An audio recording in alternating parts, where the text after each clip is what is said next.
guys, welcome to another episode. If you're new here and you like a pond build or anything else koi related, be sure to hit that subscribe button to make sure you don't miss out on any future videos. And if you're returning, welcome back. Right, so it's time to get on with lining the pond, which I'm going to be doing a little different. Excuse my squeaky door. So yeah, we'll just crack on with it. Before I do line the pond though, I've just got one little job to do, so I'll get that done and then we'll get on to lining the pond. As always, feel free to leave me a comment in the comment section below like these legends did here. It's always good to hear from you. Okay, so let's crack on. See you soon. Okay, so one job I need to do today is get that return up to where the shower's going, and the other return.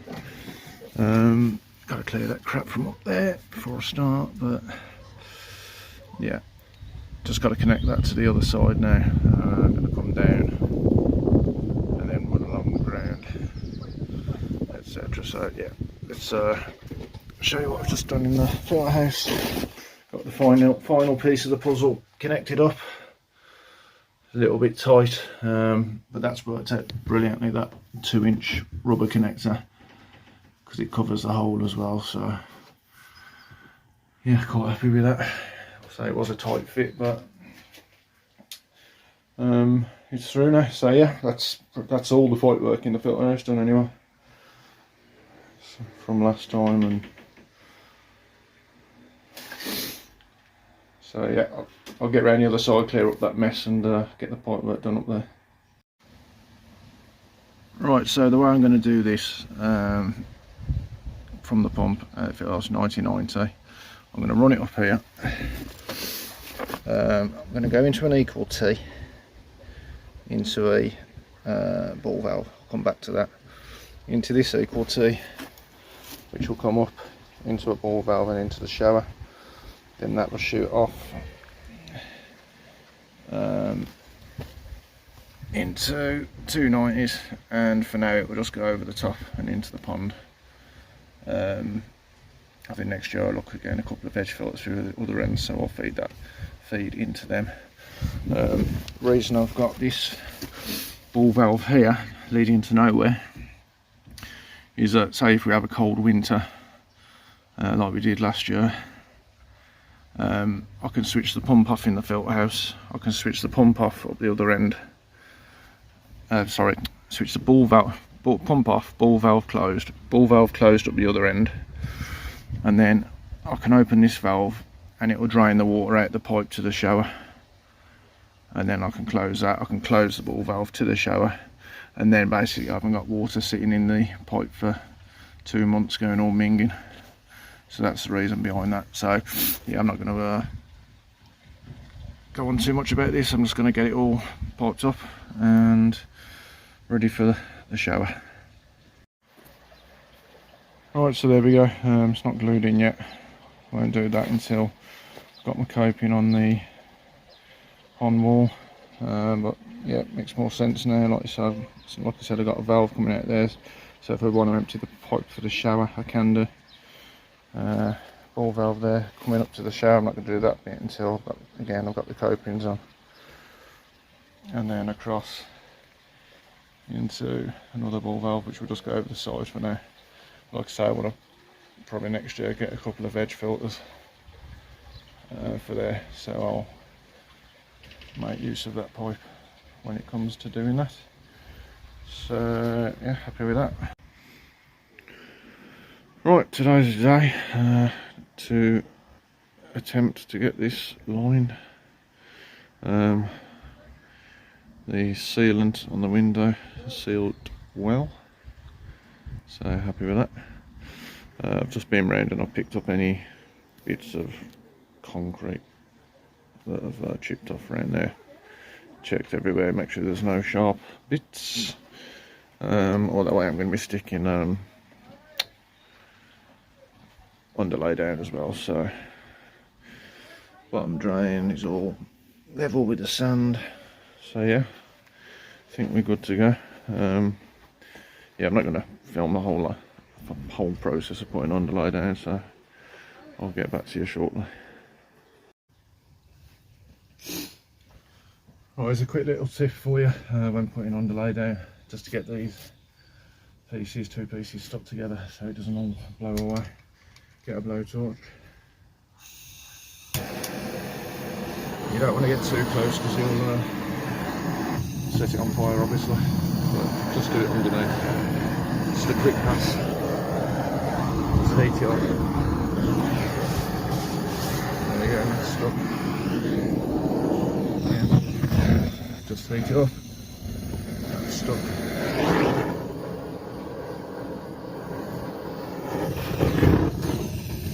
Definitely watch your hands when you're doing this.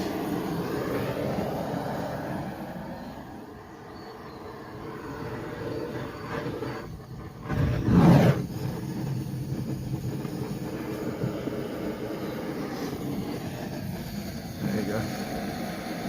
Another pass under there.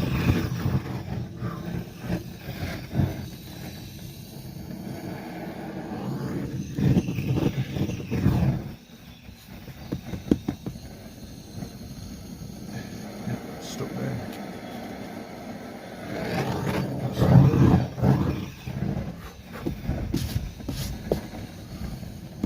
There you go, it just helps to keep it in place. Stops it from blowing away. Right, that's all the underlay done. Just had enough. I thought I was going to have to go and get some more, but no, we're all good. So next bit is putting the liner in, and I'm going to be doing that with a difference. Right, so lining the pond. This isn't going to be an easy task by any means. I am doing it different, not a way you see done very often, but like I've said before, fiberglassing and box weld was out of the question really, and I didn't want a load of folds in the pond from the liner, so I'm going to be seaming the liner into the pond. Now I'm using EPDM Firestone 1mm rubber, and I've got 5 pieces, one for the bottom and one for each of the sides. Now the usual method of this is to obviously use seaming tape. So you'd prime the surface, you'd use a seaming tape, and then you'd roll. You have to roll it onto against a hard surface to get the join. But I'm doing this a little different. Right, so I'm sure we all know about CW diypond's new product, which is the MyPond MS300 sealer. A lot of people are using it for the windows now and sealing liners onto bottom drains and skimmers. But I've been in conversation with Carl from CWD, and I'm pretty much going to be doing a first trial for him. So instead of using the seaming tape and doing it the old method, I'm going to be using this stuff. I'm not being paid by Carl to do this anyway. This is going to be an honest product test. We've all seen the trials that he's been doing with this stuff, and it seems pretty strong. Certainly if it can hold Lee Hadfield's 3-metre window in, or whatever it is, then I'm sure it's not going to have a problem holding the liner together. So yeah, I'm going to start getting the lines out, and I'll run you through the process as I'm going along. Probably the most difficult part is going to be getting the liner cut absolutely spot on, because I'm only going to get one chance. Hopefully it all goes plain sailing, but we'll see. This is a big test. I've done it before on a square pond with no sides, but I've got shelves and all sorts in there, so, and slopes. So I'm just going to have to crack on with it and see how it goes. Right, that's a piece in for the floor. Another job that's not easy doing it on your own, but yeah, so the next piece is going to come down, overlap onto there, overlap there, overlap, and I'll sail all that all the way around. Obviously once the liners are in, but I'm going to get them all in place first, and then run through the process of sealing them together. Alright, so this is where we are so far. I've got 2 of the pieces in. That was probably the most difficult out of all of them, so I wanted to hit that one first. Got an overlap there, so when this liner comes down that will overlap. The corners, I've got some EPDM corner pieces, so once it's all sealed together you put the corner pieces in. I'll get to that when I get there. But yeah,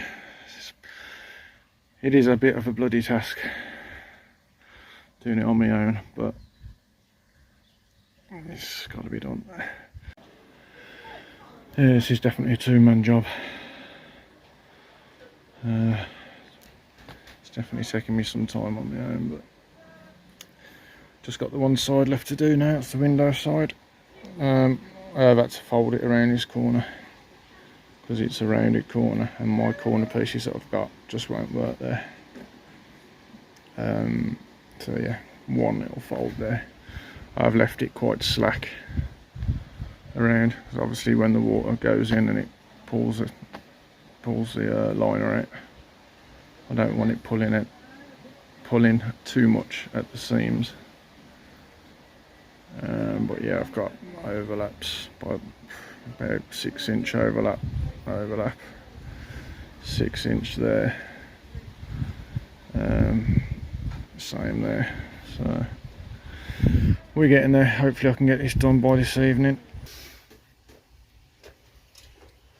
Right, so I've decided to get the 4 liners in that I've got in already. Decided to get them seamed before I put the last one in. I've been speaking to Carl, asking how much he recommends, and he said 1 tube should do 2 meters, but I'm probably going to go a bit more than that.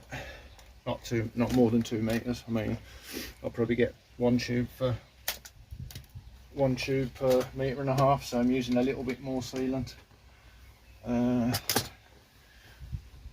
just to give it a little bit more strength, if you know what I mean. So I'm starting this corner.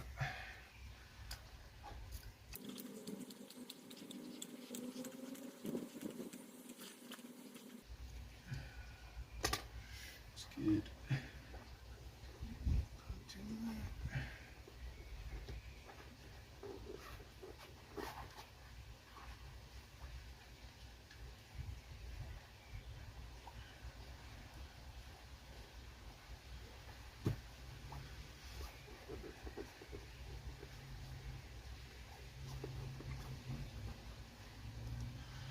What I'm going to do, I'm going to obviously seam the liner, and then afterwards I'm going to run a bead across the joints as well,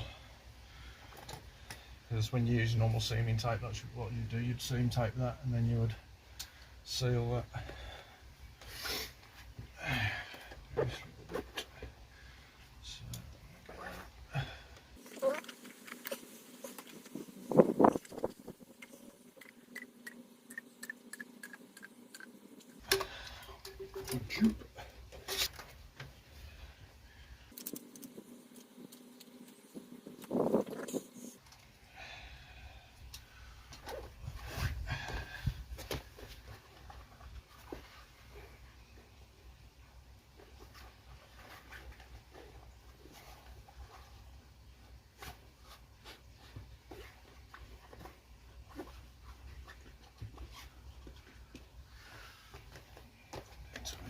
Press it all in.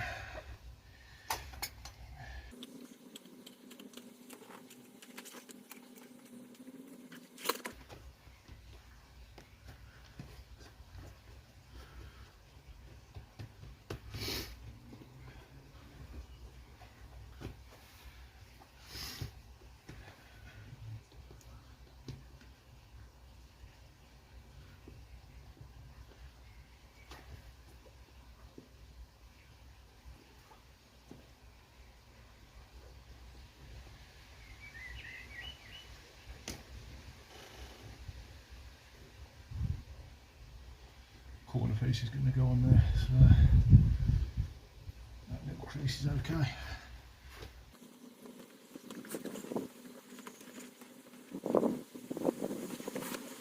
Just want to get a straight flat one along the bottom done. Don't want to go any further on that.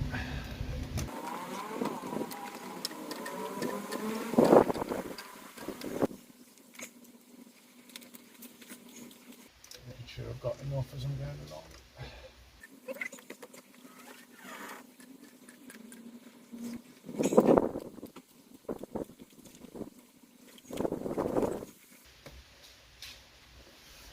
Push into the wall first.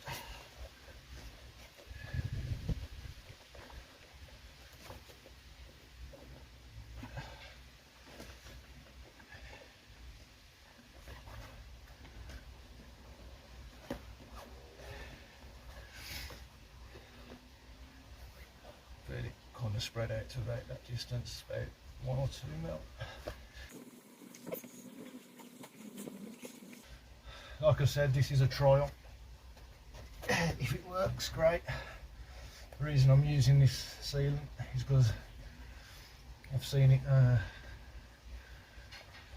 used for different things, and it's bloody good stuff. So when I spoke to Carl, asked him whether it would be any good for seaming, he said all the tests that they've done, he doesn't see why it wouldn't work. So all over my hands. Go and get some rubber gloves.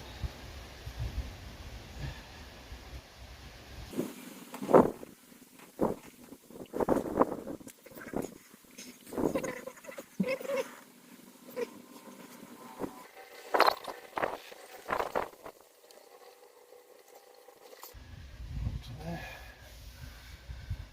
I've done that bit. Get this bit done.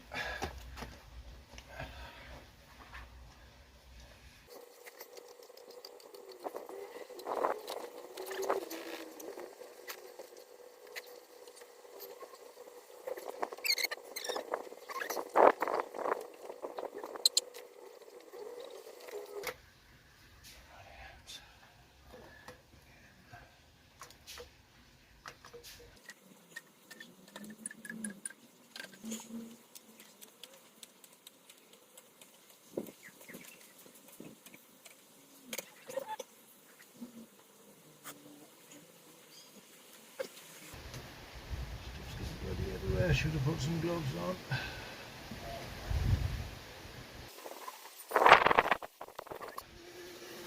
Constantly making sure that the line is pressed into the corners as well while I'm doing this.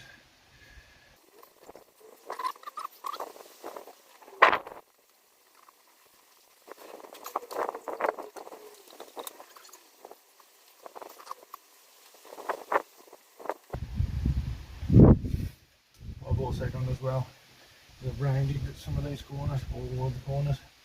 Apparently, corners don't peel if they're round, or don't peel as if they're at an angle. So it's got some round corners. I'm going to get some gloves. A bit late for that, but anyway.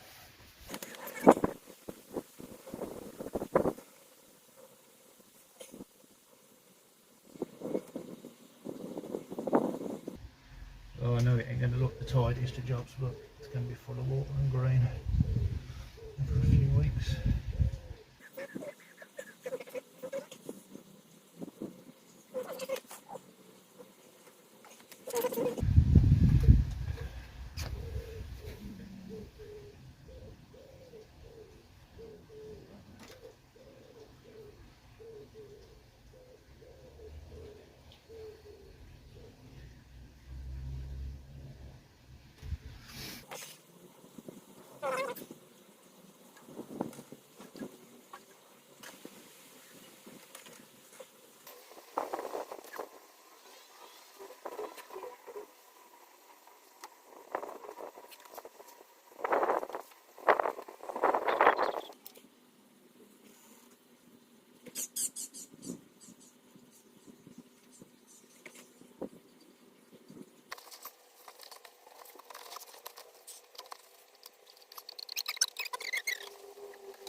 light, like I said, it's not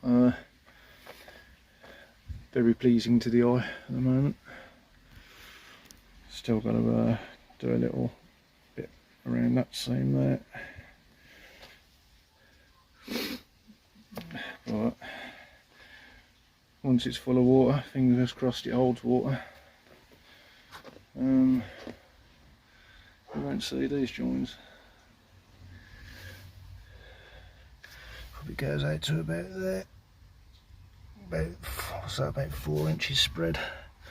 Still got to put a little bit more on that gap there, just across the seam.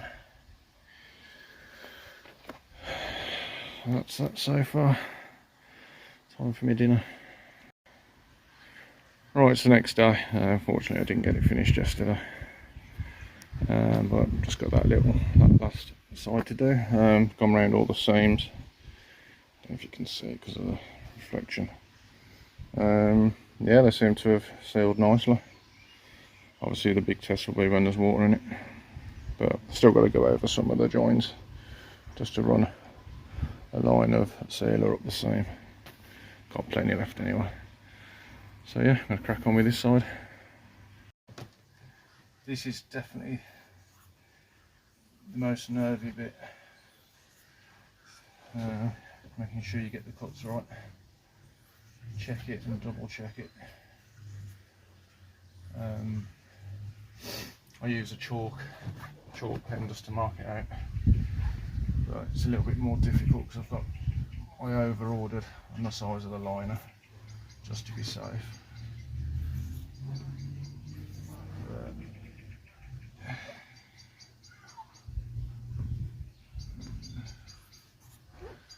Yeah, I think I've got that one right. You can always go back and patch up if you need to, but it's not ideal. Right, so that's the final piece of the puzzling. Just needs sealing in. As I said before, make sure your corners are rounded because they're less likely to peel than right angle corners. Oh, that's good down there. I can flatten that little crease out there as I'm gluing. Any creases that I've got up this end due to this corner here, I'm going to pull out of this liner and have to move the creases over here. So, like I say, my idea was to not have any creases at all, but because this corner's so round, there's nothing I can do about it. And same again there, I'll pull the creases out and make sure I seal flat straight the way across there. So let's crack on with the last of the sealing.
So that's pretty much it.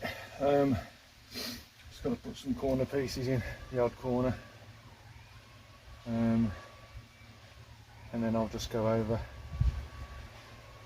the liner overlap where I've missed it. Okay, so these are the corner pieces that I've got for the inside corners. I've got some for the top as well, outside corners. So I'll mark that up first. and then apply the sealant.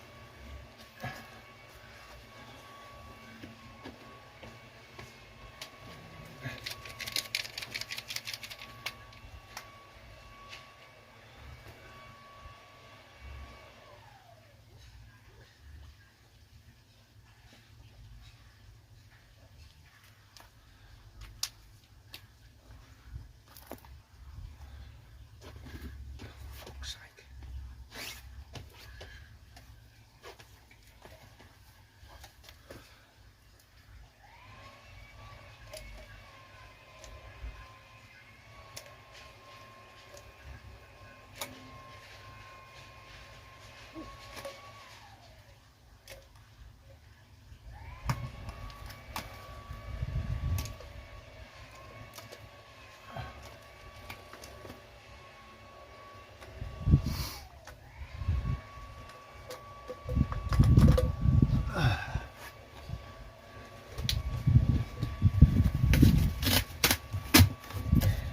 For these corners you're meant to spread the sealant around before you put them on.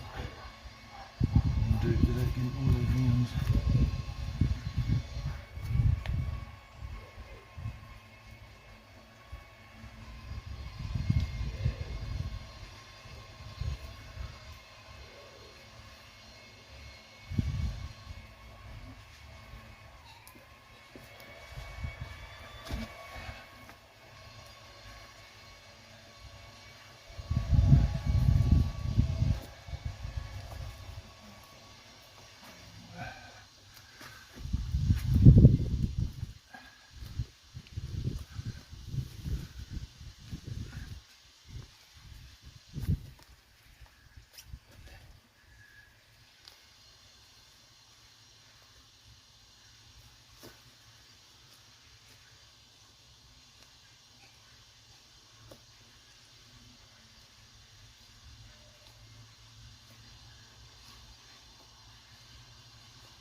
Just put blubber around the outside.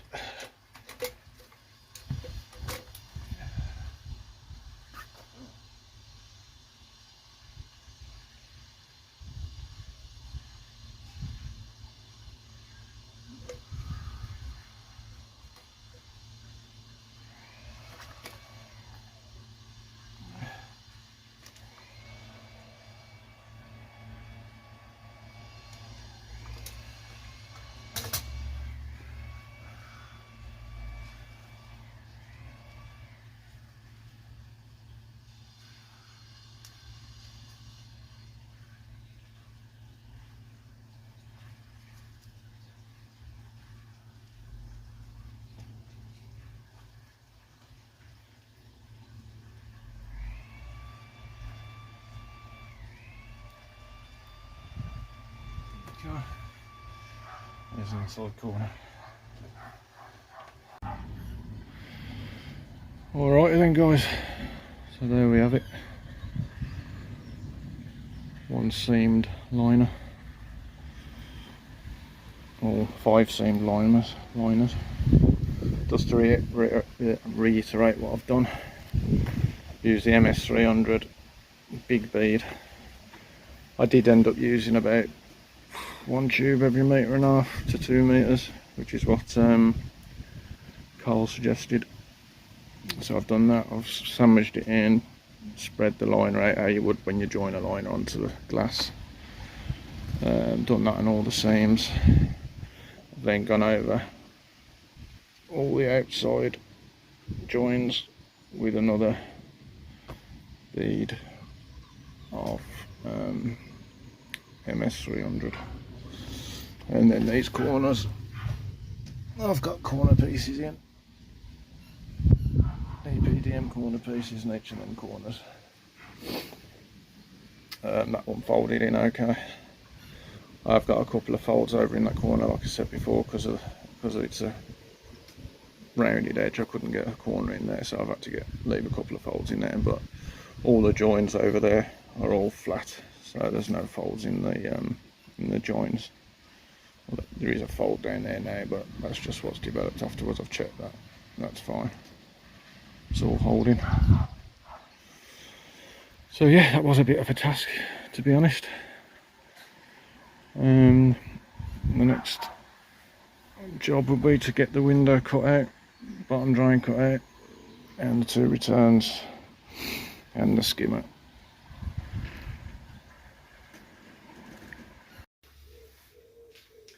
Right, that's it for this one. That was one hell of a task, lining that pond. Definitely hard work, but all done now, and I can look forward to filling it off once it's all cured. I've got the other couple of jobs to do, but yeah, that's something to look forward to. Once again, if you haven't already, hit the subscribe button, make sure you don't miss out on any future content, and until next time, thanks for watching.